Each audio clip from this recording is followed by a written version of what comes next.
একজন বলছেন, জাদুটোনা বিষয়ে জানতে চাই।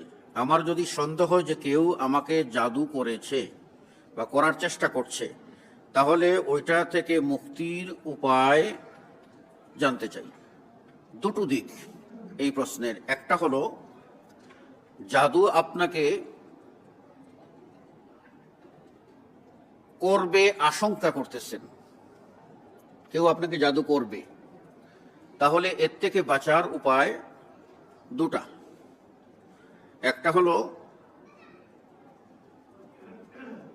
মদিনার আজওয়া খেজুর 60টা করে নাস্তা করবেন সকালবেলা, জাদুটোনা আপনাকে ধরবে না।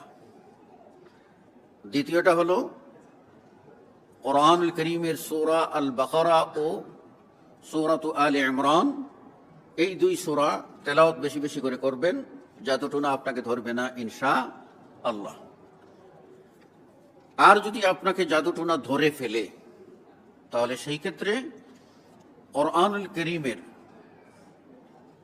যে সকল আয়াতে সেহর বা জাদু সম্পর্কে উল্লেখ আছে, সে আয়াতগুলি আপনি বেশি বেশি পাঠ করবেন, জাদুটোনা বিদায় হয়ে যাবে ইনশাআল্লাহ।